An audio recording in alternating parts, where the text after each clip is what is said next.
E aí, galerinha, voltamos aí com o processo penal. Pessoal, como eu sei que direito penal é mais comum para os alunos, não é? Trabalharem, estudarem, não é? Cara, se apaixona mesmo por direito penal. E processo penal não é difícil, mas em relação ao direito penal, o aluno está mais desconectado. Então, eu vou indicar um livro, tá certo? Que eu acho que é o melhor livro, assim, para gente que está começando a estudar para concurso público, que é o Código de Processo Penal para Concursos, do professor Nestor Távora e do professor Fábio Roque, tá certo? Muito bom. Professor, é caro. Olha, livro de direito não é barato, tá certo? Livro de direito não é barato. Ó, comprei ele hoje, né? Que eu tinha a edição anterior de 2018, né? Ó, chega a tá cheirosinho. Eu comprei ele, né, na livraria por R$ 129, tá certo? Então, infelizmente, o livro de direito não é caro. Mas o bom dele é o seguinte, porque é o código de processo anotado. Então, você tem os artigos e eles comentam cada artigo. Entendeu? Então, por isso que eu gosto. Então, aqui, ó, tá certo? Então, ó, Código de Processo Penal aqui, beleza? Tranquilo. Nestor Távora e Fábio Roque, né? Código de Processo Penal para concurso. Então, é específico para você, para nós, concurseiros. Tá certo? Beleza? Então, deixar aqui, né? E, voltando, né? Então, estávamos falando da discricionalidade. Tela. Então, eu disse para vocês que o delegado, o ato dele é discricionário. Ou seja, o que é discricionariedade? É a margem de liberdade. Então, vocês vão aprender isso, inclusive em direito administrativo, com o professor Johanny Rappen. Ah, professor, que nome complicado. Sintetiza o nome do cara. Chapinha. Pronto. Sintetizei o nome do cara. Chapinha. Tá certo? Então vocês vão ver lá com o professor Chapinha e Johannes em Direito Administrativo, que é a discricionariedade. Mas para a gente, né, trazer para cá rapidamente, para a gente não entrar em Direito Administrativo, a discricionariedade é margem de liberdade. Então, na investigação, durante o inquérito policial, o delegado tem a margem de liberdade de realizar, a juízo ou não dele, as diligências. Então, o ofendido vai dizer, eu quero que o senhor vá ali. Não, não é assim não. Ele vai se ele quiser. Agora, eu disse para vocês que existem 3 exceções que o delegado é obrigado. Ele é obrigado a fazer a diligência. Bora lá. Primeira, requisição do Ministério Público. Então, quando o Ministério Público requisita uma diligência, o delegado é obrigado a fazer essa diligência. Segunda, requisição do juiz. A mesma coisa. Quando o juiz, né, requisita ao delegado que ele realize algumas diligências, ele é obrigado a realizar. E terceira, aí é o seguinte, aí o próprio investigado, a vítima, nas infrações que deixam vestígios, chamados, para cá para a tela, crimes não transeuntes. Então, existem 2 tipos de crimes, crimes transeuntes e crimes não transeuntes. Crimes não transeuntes são aqueles crimes que deixam vestígios. Crimes transeuntes são aqueles crimes que não deixam vestígios. Crimes não transeuntes, crimes que deixam vestígio. Então, naqueles crimes não transeuntes, aqueles crimes que deixam vestígios, é obrigado o delegado fazer a diligência. Exemplo, exame de corpo de delito. Exame de corpo de delito. Vou dar um exemplo aqui. Vamos imaginar que uma mulher chegou à delegacia vítima de estupro. Então, o que o delegado ela vai pedir? Eu gostaria, né, que fosse realizado o exame de corpo de delito. Então, o que o delegado vai fazer? Vai diligenciar até o IML para realizar o exame de corpo de delito. Por quê? Porque ele necessita, cara.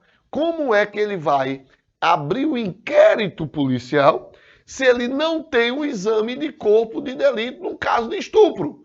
Então, é a infração que deixou o quê? Vestígios. Se essa infração deixou vestígios, então ele tem que realizar o exame de corpo de delito. Tá certo? Bom, beleza? Próxima, né, característica, né, do inquérito policial. O inquérito policial, meus amigos, ele é indisponível. Ele é indisponível. O que quer dizer isso? Uma vez iniciado o inquérito policial, o delegado não pode pedir o seu arquivamento. Então, o delegado não poderá arquivar o inquérito policial, né?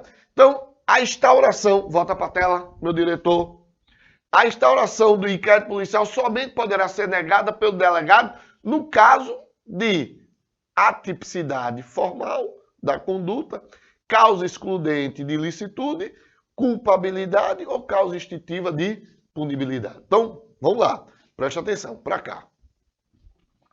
Então, o delegado não poderá negar o arquivamento, né? Não poderá negar, não, perdão, não poderá arquivar o inquérito policial. Tá certo? Outra coisa, quando eu chegar lá, vítima de um crime, eu estou sendo vítima de um crime, o delegado é obrigado a instaurar o inquérito policial. Ele só não está obrigado a instaurar o inquérito policial se, por exemplo, tiver uma atipicidade. O crime for atípico. Por exemplo, eu chegar lá no cara e dizer, chegar na delegacia, eu não, né? Vamos colocar outra pessoa aí, não é? Outro cidadão, né? Meu diretor, quem é o nome do professor de matemática? Douglas. Pronto. Vamos lá, né? Incluir o professor Douglas na nossa aula. Então, o professor Douglas, né? E eu vou lá logo lascar o professor, mas é o jeito. Professor Douglas, né? Chega lá na delegacia, né? E diz, minha namorada, o professor Douglas é casado, sabe?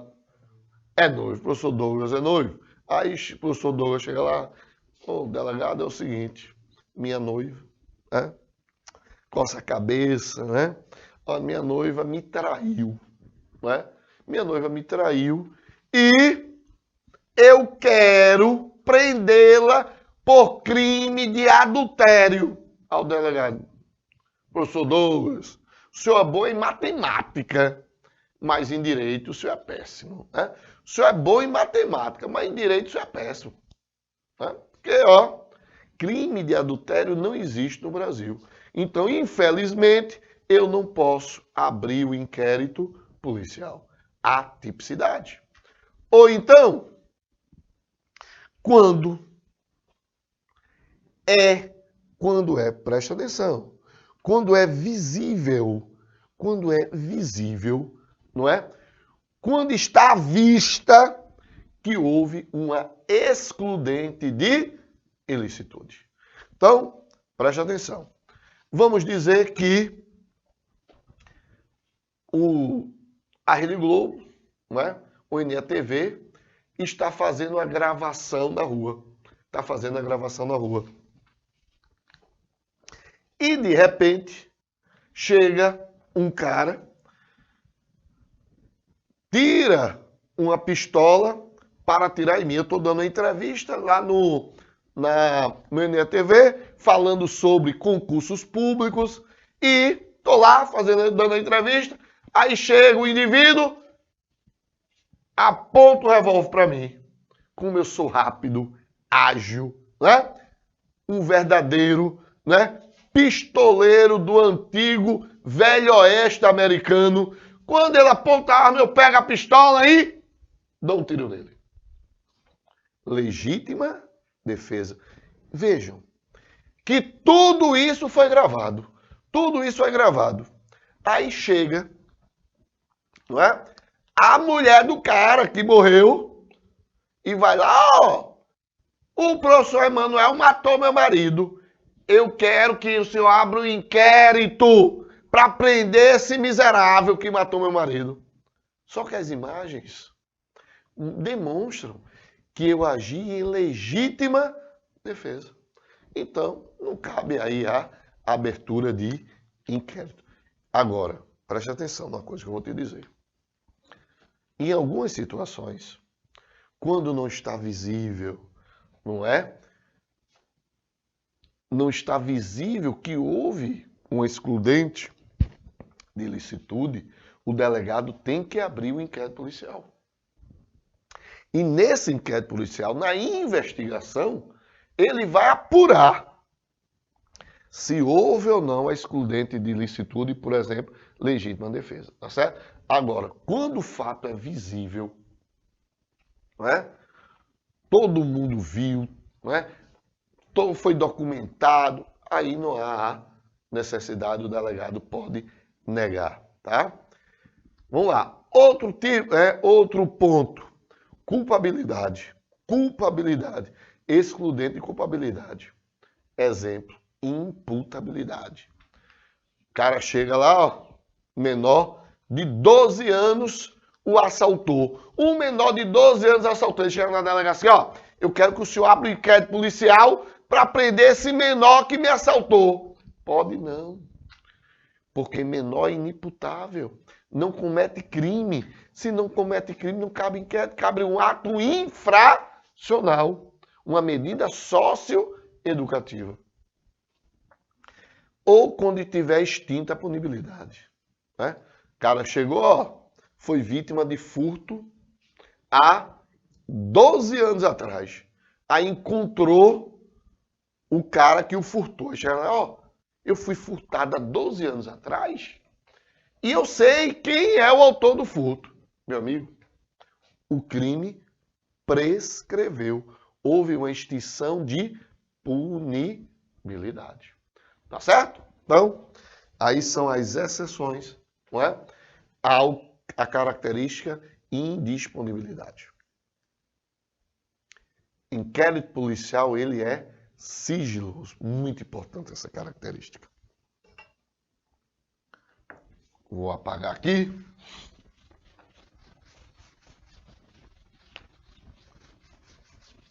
Meu amigo, presta bastante atenção no que eu vou te falar agora. Veja, olha o que diz aqui, sigiloso. O delegado assegurará no inquérito policial o sigilo necessário à elucidação do fato. Agora, o ponto mais importante disso aí. Todavia, esse sigilo só se refere aos terceiros desinteressados. Para cá, meu diretor, preste atenção. O inquérito policial, ele é sigiloso. Mas é sigiloso para quem? Para pessoas não interessadas dele. As pessoas que estão sendo investigadas. Para o advogado dessas pessoas que estão sendo investigadas, o inquérito não é sigiloso, não. Ele é sigiloso para terceiros e não para os investigados e seu advogado.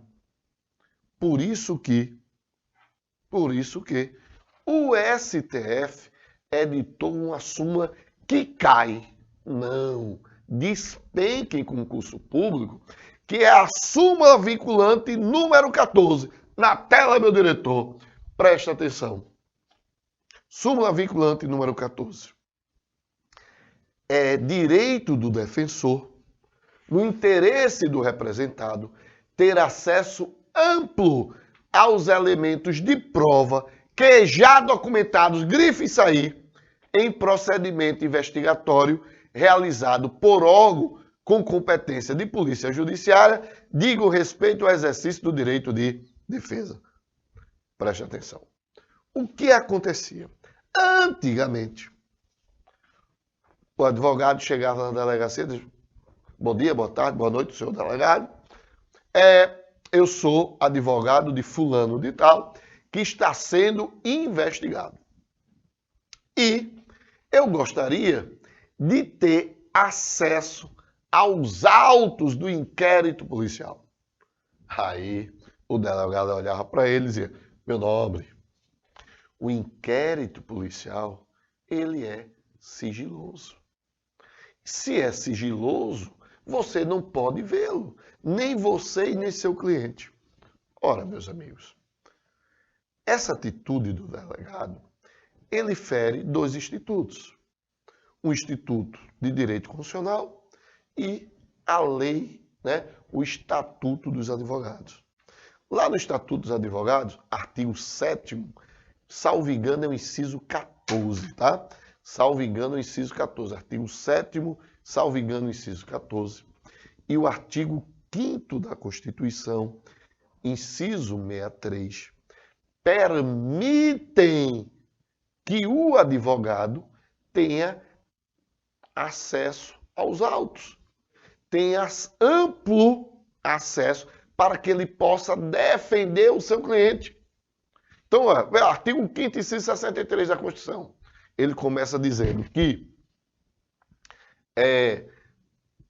o acusado tem direito de permanecer calado. Então, o acusado tem direito de permanecer calado. É o famoso nemo tenetur si detegere. O acusado tem o direito de permanecer calado. Nemo tenetur si detegere. Escreve assim, ó. Nemo tenetur, não é? Si detegere. Nemo tenetur si detegere. Nemo tenetur si detegere. Significa o quê? Que ninguém será obrigado a produzir provas contra si mesmo, tá? É com U ou com O. Agora eu não lembro aqui se é com nemo tenetur, com U ou com O, tá? Mas isso não importa, tá? Então, ninguém será obrigado a produzir prova contra si mesmo. Então, e logo depois, nesse inciso, diz que o acusado, além de não produzir provas contra si mesmo, ele tem direito da assistência da sua família e do advogado. Então, ele tem direito à assistência da família e do advogado. Então, baseado nesses dois dispositivos, um constitucional e outro diante de um estatuto, foi que o STF disse. Que foi que o STF disse? Determinou a súmula vinculante número 14.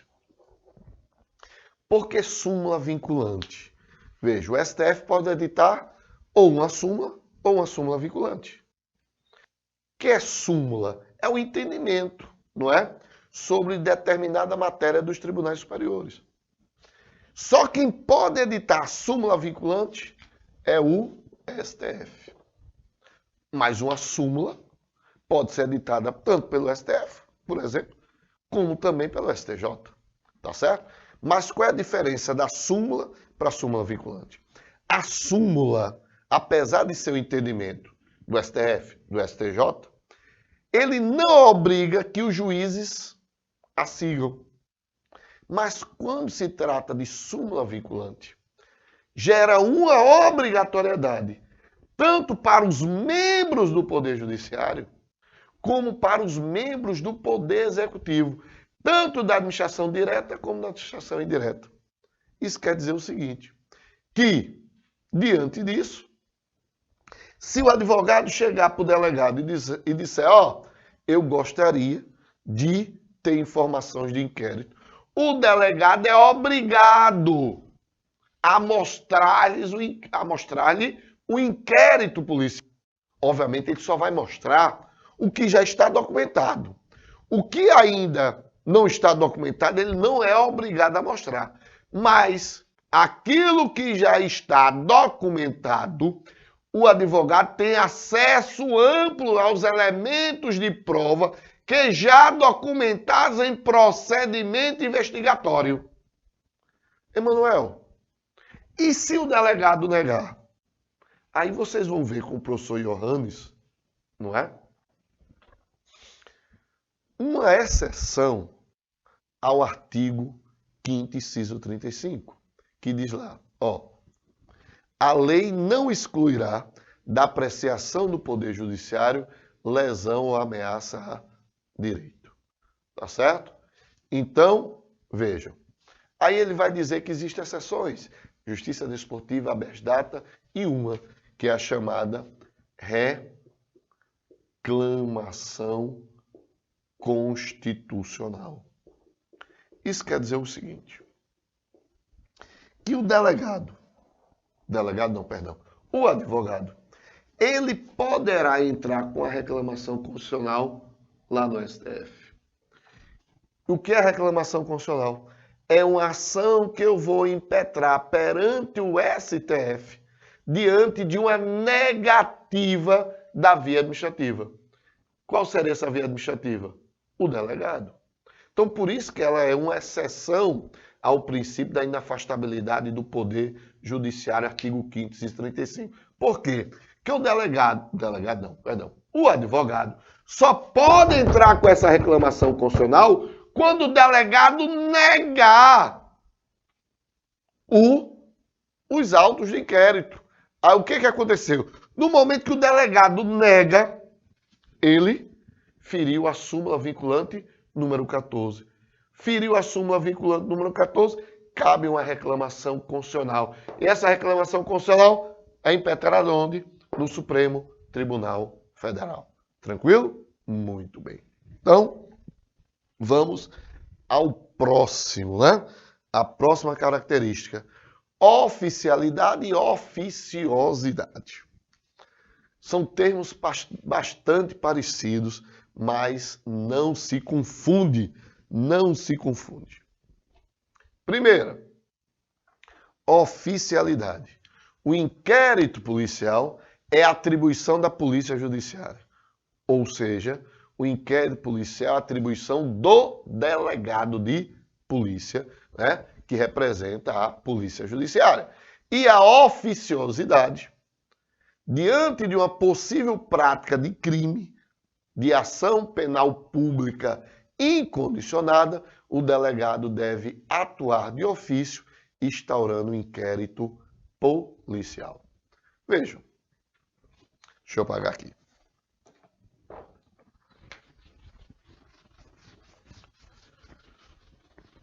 A gente vai trabalhar ação penal pública, né? E a gente vai ver que a ação penal pública ela pode ser incondicionada ou ela pode ser condicionada, tá certo? Veja, ela é incondicionada quando não depende de representação da vítima. Então, o delegado já pode instaurar o inquérito, o Ministério Público já pode entrar em ação penal sem representação da vítima. Na ação penal pública condicionada, o inquérito policial, a ação penal depende da vítima representar, não é? Depende da vítima representar. Exemplo, crimes contra a dignidade sexual necessitam de representação da vítima.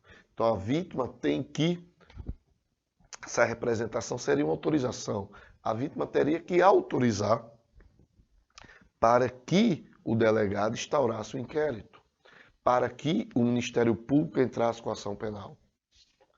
Nos crimes de ação penal pública e condicionada, furto, roubo, homicídio, por exemplo, lesão corporal, não há necessidade de representação. Então, o que é que acontece?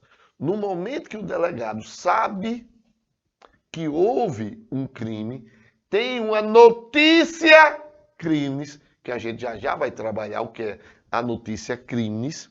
No momento que ele sabe do crime, ele já pode instaurar o inquérito policial. Isso é a oficiosidade. Próximo slide. Bem, terminamos todas as características aí do inquérito policial. Agora, como eu disse a vocês, né, nós vamos trabalhar a chamada notícia crimes. Notícia crimes. Então, o slide diz o seguinte: a investigação criminal, em qualquer de suas formas, tem início com a notícia do crime. Chama-se notícia, ali está em latim, notitia criminis, o conhecimento espontâneo ou provocado que tem autoridade pública da prática de um fato delituoso. Então, eu já falei isso para vocês, né? Eu não sei se foi em processo penal ou foi em direito penal, mas eu falei o seguinte, que quando você vai à delegacia e você quer informar sobre o crime, é comum o leigo chegar e dizer: ei, meu velho, eu vim aqui prestar uma queixa. Ó, não é queixa, né? Queixa é uma peça processual da ação penal privada. Então não é queixa. Então, cuidado aí. Então, a delegacia, você vai dar uma notícia crimes. Ou seja, você vai dar uma notícia criminal. Você vai informar sobre a ocorrência de um crime. Não é queixa, pelo amor de Deus. Não é queixa. Você vai fazer uma notícia crimes. Né? Aí, só que tem um problema. Né? Qual é o probleminha? Deixa eu dizer uma coisa. Terminei a aula, aí eu recebo a ligação da minha mãe. Aí a mãe diz: ó, meu filho, acabei de ser assaltada no ônibus. Eu disse: ó, mãe, vá. Tais aonde? Ela disse, eu disse: ó, vá na delegacia, que tem um amigo meu lá, nessa delegacia que é delegado. A senhora chega lá e diz que é minha mãe para fazer uma notícia crimes. Como é o nome, meu filho? Eu disse: ó, a senhora vai lá na delegacia e vai fazer uma notícia de chega lá e diz: ó, se o delegado não estiver lá, a senhora fala com o escrivão e diz: ó, eu vim fazer uma notícia crimes. Beleza. Meia hora depois, liga a mamãe: meu filho, foi, mãe? Olha, o seu amigo não estava lá não. E eu falei com o moço lá. Tá certo, mãe. O que foi que aconteceu? Olha, meu filho, o moço disse que lá não faz notícia crime, não. A notícia crime é no jornal. Puta que pariu, velho. É foda, né? O cara não, o miserável do agente não estudou porra nenhuma de processo penal. Aí eu chego para mim: mãe, faz o seguinte, volte lá e diga que a senhora vai prestar uma queixa. Ela voltou. Uns 15 minutos depois ela liga para mim e diz: meu filho, ele disse que agora realmente é lá, né? Prestar queixa é lá, vê. Que miserável, né? Que miserável. Não sei como essa miséria passou no concurso público, né? Porque, meu velho, não é queixa, é notícia crimes. Então, chama-se notícia crimes o conhecimento espontâneo ou provocado que tem autoridade pública da prática de um fato delituoso. E é sobre essa notícia crimes que a gente vai estudar no próximo bloco. Tá certo? É rapidinho, né? Já a gente volta de novo. Valeu?